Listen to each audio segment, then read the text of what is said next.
Suspense.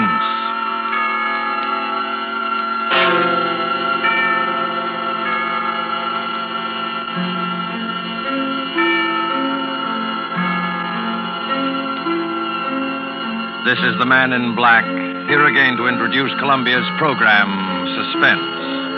From Hollywood, we bring you as star, Mr. Orson Welles, who this evening begins a 4-week engagement as guest of these proceedings. In the interest of prime suspense, Mr. Welles and the producer of this series have scheduled 4 radio stories which they feel are particularly distinguished in our chosen field. The first of these is The Most Dangerous Game by Richard Garnell. And so with the performance of Orson Welles in the character of General Zaroff and Keenan Wynn as Sanger Rainsford, who learned from Zaroff what was the most dangerous game, we again hope to keep you in suspense.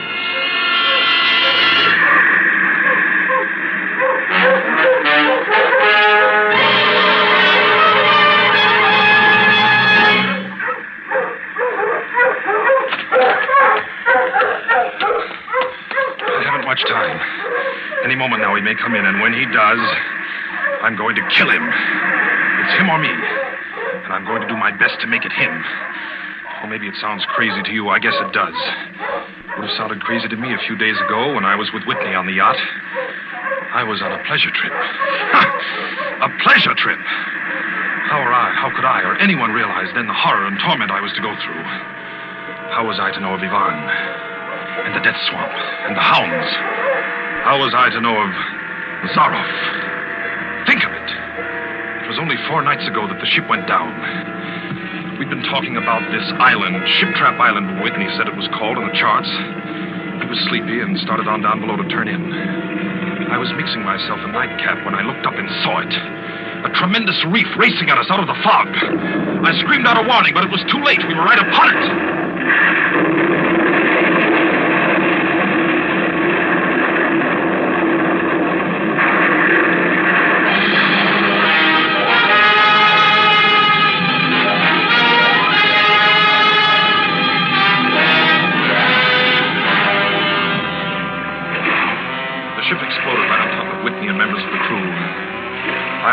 Standing safe out on the prow, but the force of the explosion hurled me into the blood-warm waters.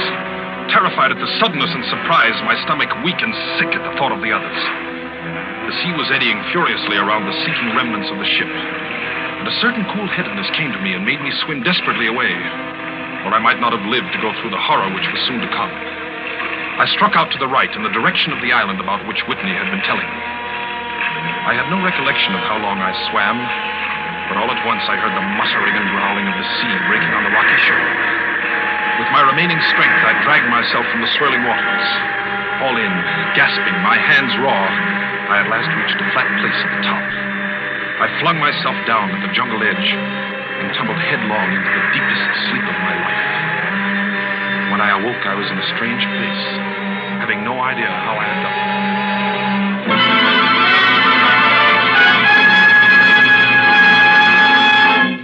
Well, Ivan, our friend seems to be awakening. Where is this? Where am I? Do not be alarmed, my friend. My man Ivan found you out on the cliff. He brought you here to be taken care of. Well, thank God there's life on this island. I hardly believed. Few people do. Yes, you are quite safe here in my castle, Mr. Rainsford. Yes. Rainsford. I'm Sanger Rainsford of New York. Rainsford? Sanger Rainsford? Yes. Well, it is indeed a very great pleasure and honor to welcome you, Mr. Sanger Rainsford. You are the celebrated hunter, are you not? Yes. You know me? By reputation only. I've read your book about hunting snow leopards in Tibet, you see. My name is General Zaroff. I am not English, Mr. Rainsford, but I went to a good school. Perhaps you recognize the colors of my tie. No, it makes no difference. I've lived too long in the jungle to be a snob. Well, I Well, I can't tell you how happy I am to meet you, General. and I can't tell you how happy I am to meet you, Mr. Rainsford. But come, we shouldn't be chatting here. We can talk later. You must be hungry. Yes, I am rather. What? Ivan thought you'd like a robe. He's drying your clothes for you. Oh, thank you. Ivan is an incredibly strong fellow, but you mustn't mind his looks. His ears were cut off in battle, and he has the misfortune to be deaf and dumb. He is sensitive about his appearance. A simple fellow, really, but I'm afraid a bit savage. Oh? He's been in our family for years. Follow Ivan, if you please, Mr. Rainsford. I was about to have my luncheon just before you awoke. We can have it together now. Does the robe fit you all right? Oh, yes, perfectly, thanks. I'm so glad. You have quite a collection of heads here. Lions, tigers, elephants, moose, bears. Oh, I don't believe I've ever seen a more perfect specimen. They are nice. I take great pride in them. You have good cause. Coming from you, Mr. Rainsford, that is a great compliment. And here we are. You sit over there. Thank you. Not at all. Right, Ivan? We do our best to preserve the amenities of civilization here. Please forgive my lapses. Oh, of course. Yes. Well off the beaten track, you know. Shoo-shoo. Shoo-shoo.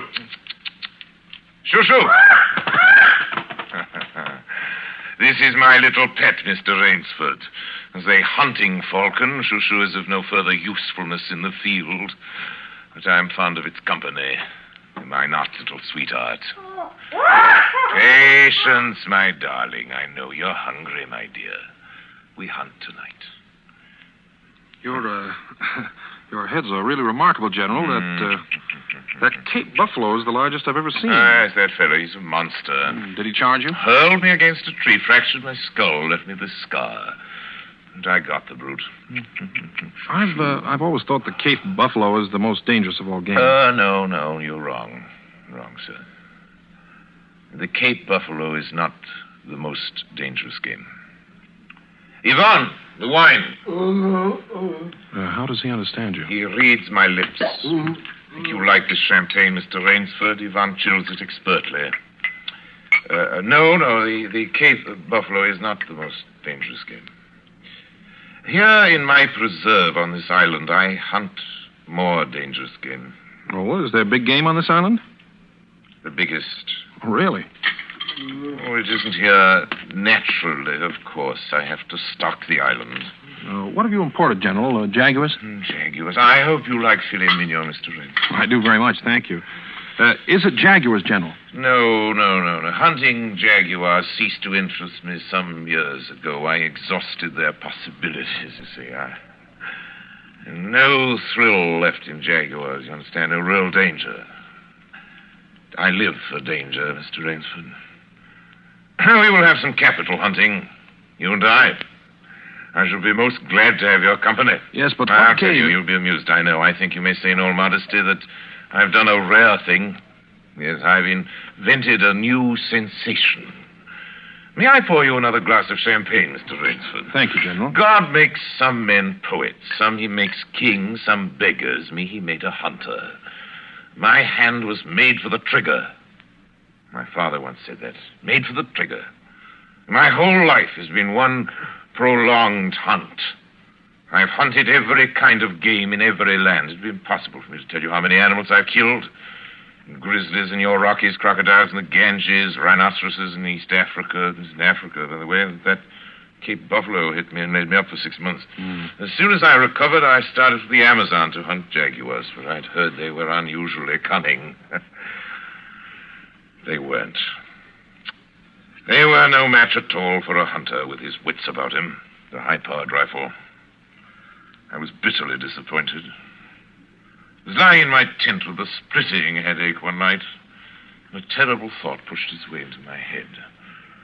Hunting was beginning to bore me. And hunting, remember, had been my life. I've heard that in America, businessmen often go to pieces when they give up the business that's been their life. Yes, that's so. I had no wish to go to pieces. Indeed. I must do something. Now, mine is an analytical mind, Mr. Rainsford. Doubtless, that is why I enjoy the problems of the chase. Oh, no doubt, General. So I asked myself why the hunt no longer fascinated me.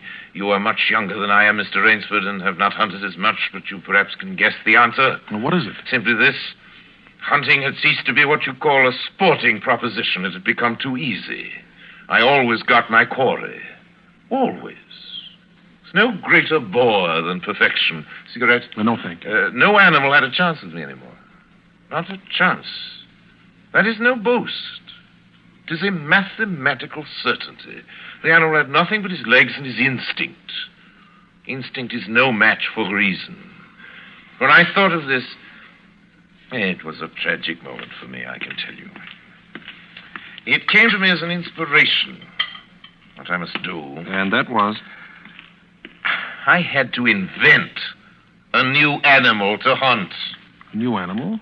Oh, you're joking. Not at all. I never joke about hunting. I needed a new animal. I found one. So I bought this island, built this castle, and here I do my hunting. The island's perfect for my purposes. There are jungles with a maze of trails in them, hills, swamps. Yes, but the animal, General Zorro. It surprised me with the most exciting hunting in the world. No other hunting compares with it for an instant. Every day I hunt. I never grow bored now. For I have a quarry with which I can match my wits. Yes, but you still haven't... I wanted the ideal animal to hunt, so I said, what are the attributes of an ideal quarry? And the answer was, of course, it must have courage, cunning, and above all, it must be able to reason.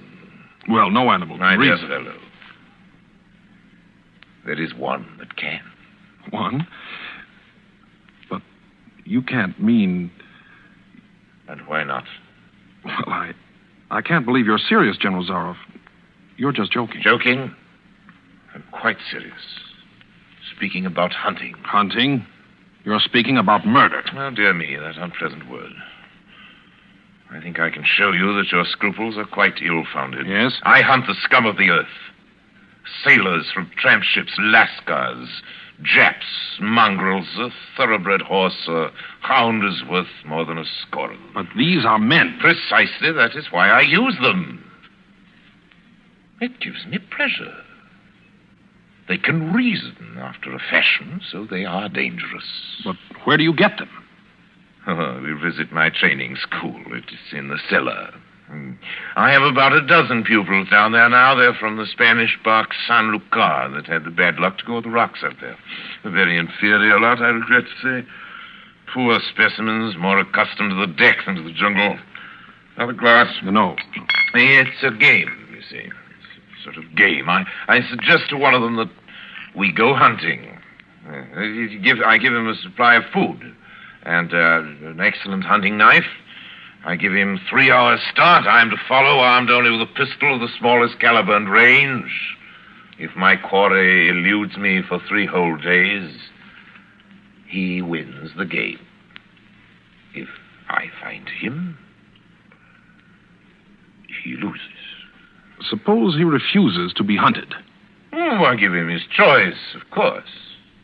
He need not play that game if he does not wish to. If he does not wish to hunt, I turn him over to Ivan.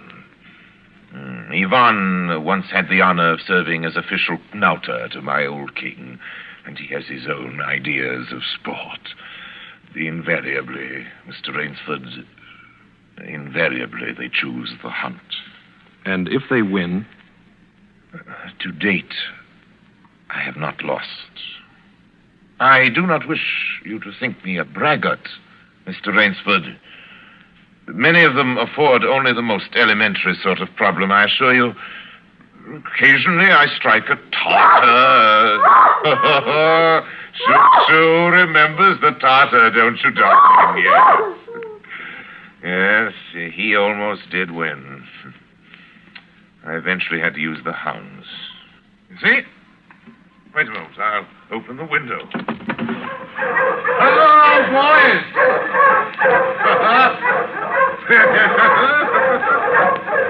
This is a rather good lot, I think.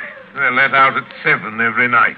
If anyone should try to get into my castle or out of it, something extremely regrettable would occur to them. But enough of this. Come, I want to show you a collection of heads I'm quite sure you've never seen before. Join me in the library for coffee. I hope that you will excuse me tonight, General. I'm really not feeling well at all. Indeed. I know what it is. My old complaint. Ennui, boredom. You need some excitement. Tonight we'll hunt. Hey, Mr. Rainsford. You and I. You're wrong, General. I won't hunt. I won't murder. As you wish, my friend. The choice rests entirely with you. But may I not venture to suggest that you will find my idea of sport more diverting than Ivan's? You... My dear fellow. You don't mean that you plan to hunt me? My dear fellow. Have I not told you? I always mean what I say about hunting. This is really an inspiration. I drink to a foeman worthy of my steel at last. I simply can't believe it. This must be some sort of dream. You'll find the game worth playing, Mr. Rainsford. Think of it, your brain against mine, your woodcraft against mine, your strength, your stamina against mine. Outdoor chess. And the stake is not without value, eh? And if I win? I'll cheerfully acknowledge myself defeated if I do not find you by midnight of the third day. My sloop will place you on the mainland near a town. Or you can trust me. I give you my word as a gentleman and a sportsman.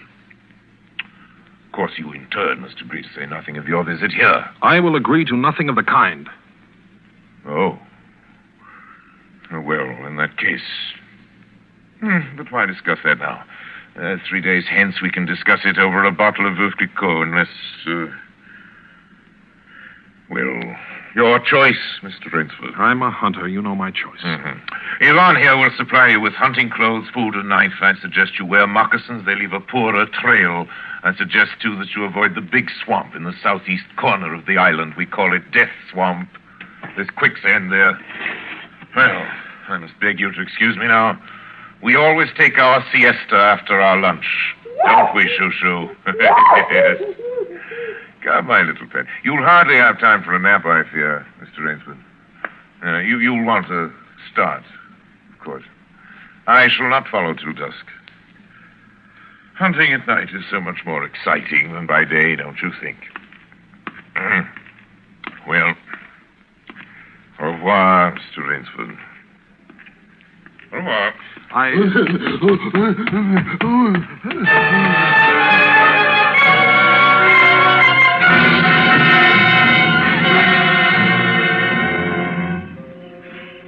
I'd fought my way through the bush for 2 hours, repeating to myself over and over again, I must keep my nerve. I must keep my nerve.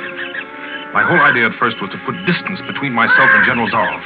And to this end, I had plunged along through the thicket, spurred on by the sharp growls of something very much like panic. Now I had got a grip on myself. I'd stopped. I was taking stock of the situation. I saw that straight flight was futile. Inevitably, it would bring me face to face with the sea. Well, I'll give him a trail, I muttered. And I struck off from the rude path I had been following and into the trackless wilderness. I made a series of intricate loops. I doubled back on my trail again and again, recalling all the lore of the fox hunt, all the dodges of the fox. Night found me exhausted, my hands and face lashed by the branches on a thickly wooded ridge. My need for rest was imperative, and I thought, I've played the fox, now I must play the cat of the fable. A big tree with a thick trunk and outspread branches was nearby, and taking care not to leave the slightest mark, I climbed up and stretched out on one of the broad limbs. Rest brought me new confidence and almost a feeling of security. Even so expert a hunter as General Zaroff cannot trace me here, I assured myself. An apprehensive night crawled slowly by, my mind keenly alert for any sound, any warning. Towards the dawn, an instinct I never knew existed, like an animal must possess, impelled me to look far off in the distance in a westerly direction. Sure enough, following the trail with the sureness of a bloodhound came General Zaroff. Nothing escaped those searching black eyes. No crushed blade of grass, no bent twig, no mark, no matter how fine in the moss. My heart pounding furiously, I slid down quickly from the tree and struck off again into the woods. I knew I had to do something desperate. I knew that I had little time in which to do it. 300 yards from my hiding place, I stopped where a huge dead tree leaned precariously on a smaller living one. Throwing off my sack of food, I took my knife from its sheath and began to work with all my energy. The job was finished at last, and I threw myself down behind a fallen log 300 feet away. I did not have to wait long.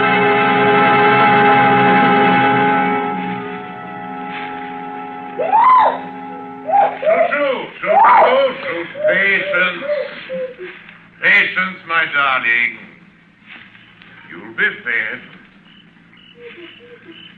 Rainsford. Rainsford.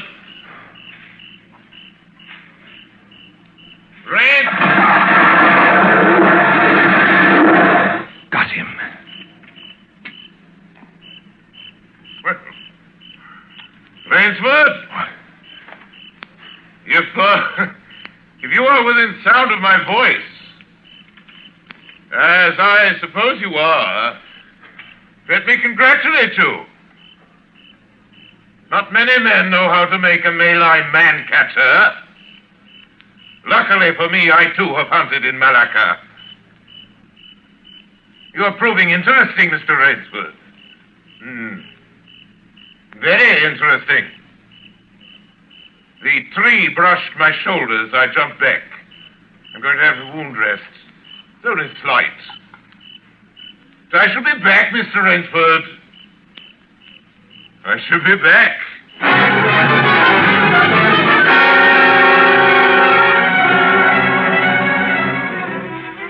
It was flight now, a desperate, hopeless flight that carried me on for hours. I don't know where I got the strength. I kept telling myself over and over again that I must keep my nerve. That I was competing with a monster, a super huntsman. Dusk came, then darkness, and still I managed to press on. The ground grew softer under my moccasins. The vegetation grew ranker, denser. Insects bit at me savagely. Suddenly, as I stepped forward, my foot sank into the ooze. I tried to wrench it back, but the muck sucked viciously at my foot like a giant leech. With a violent effort, I tore my foot loose. I knew where I was then. Death Swamp and its quicksand. But the softness of the earth had given me an idea. I stepped back from the quicksand a dozen feet or so and began to dig. When the pit was above my shoulders, I climbed out and from some hard saplings cut stakes and sharpened them to fine points. These stakes I planted in the bottom of the pit with the points sticking upwards. As fast as I could, I wove a rough carpet of weeds and branches and with it covered the mouth of the pit. And wet with sweat and aching with tiredness, I crouched behind the stump of a lightning-charmed tree. Oh, I knew Zaroff was coming. I could hear the paddling sound of his feet on the soft earth. Zaroff was coming, and coming fast. He was not feeling his way along foot by foot. Crouching there, I could neither see him nor see the pit. I lived a year and a minute, frozen, every muscle tensed.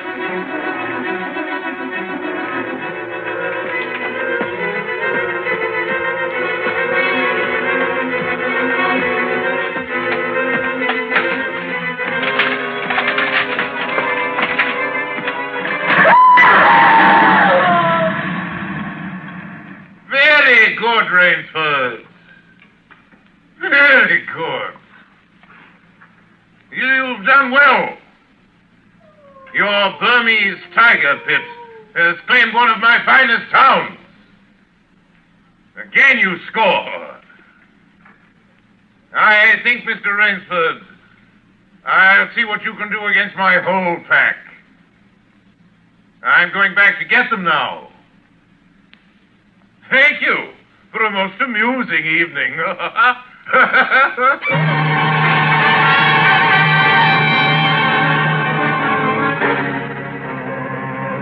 At daybreak, lying near the swamp, I was awakened by a sound that made me know I had new things to learn about fear. It was a distant sound, faint and wavering, but I knew it. It was the baying of a pack of hounds. I could do one of two things. I could stay where I was and wait. That was suicide. I could flee. That was postponing the inevitable. I had put my very last hope into that tiger pit. For a moment, I stood there thinking. All at once, an idea that held a wild chance came to me, and tightening my belt, I headed away from the swamp. The baying of the hounds drew nearer. They would be on me any minute now. My mind worked frantically. I thought of a native trick I had learned in Uganda. I caught hold of a springy young sapling, and to it fastened my hunting knife with the blade pointing down the trail. With a bit of wild grapevine, I tied back the sapling. Then I ran for my life. They raised their terrifying voices as they heard them and felt the fresh scent. I knew then how an animal at bay feels. At last I had to stop to get my breath. The baying of the hounds stopped just as suddenly. And with it my heart stopped too. They must have reached the knife. Excitedly, I shinnied up a tree and looked back. My pursuers had stopped all right, but the hope that had been in my brain when I climbed died. For in the shallow valley, I saw that General Zaroff was still on his feet, but Ivan was not. Apparently, he had come along to hold the hounds. The knife, driven by the recoil of the springing tree, had splintered through his chest. I'd hardly tumbled to the ground when the pack took up the cry again. Nerve, nerve, nerve, nerve, I panted as I dashed along. A blue gap showed between the trees dead ahead. The hounds were almost on top of me. I forced myself on towards that gap. I reached it. It was the shore of the sea. Across the cove, I could see the gloomy gray stone of the castle. 20 feet below me, the sea rumbled and hissed. I hesitated. I heard the hounds. Then I leaped far out into the sea.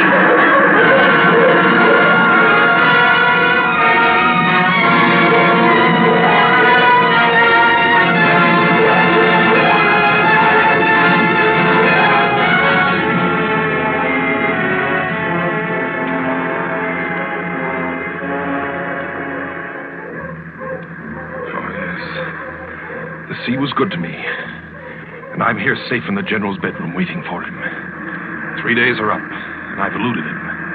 But now I must go further. In a moment, we will meet, he and I, and he will be unarmed. Only one of us is going to live. You understand that now?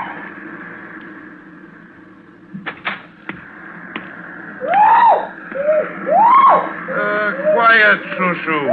Shushu! You must be patient, dear. You must forgive me. You're hungry, I know. Shushu. Rainsford. General. Rainsford. How on earth did you get it? Swam. I found it easier and quicker than walking through the jungle. I congratulate you. Extraordinary. You've won the game. Oh, no, General. I'm still a beast at bay, here. Get ready, General Zaroff. Swords? Yes, 2 of them. I see. Oh, very good.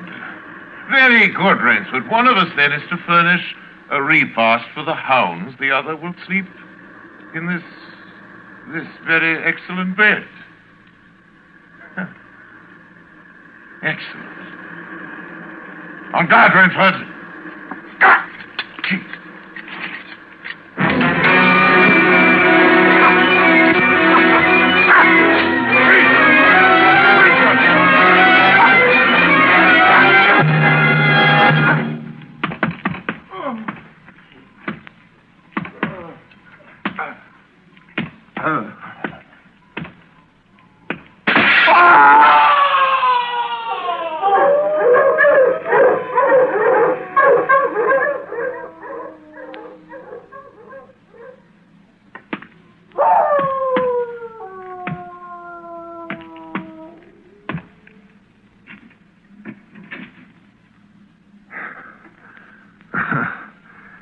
It was just as my late host said it would be.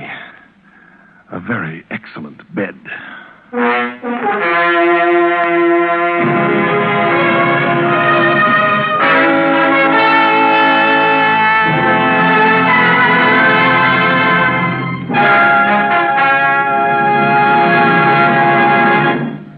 And so closes The Most Dangerous Game by Richard Connell, starring Orson Welles. Tonight's tale of Suspense. Mr. Wells was General Zaroff, and Keenan Wynn, Rainsford.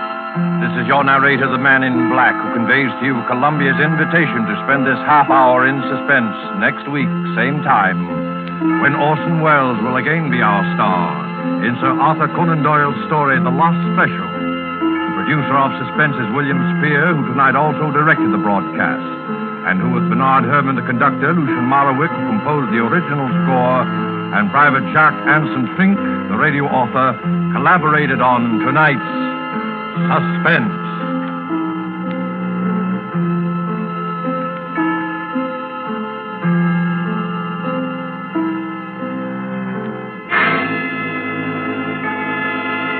This is CBS, the Columbia Broadcasting System.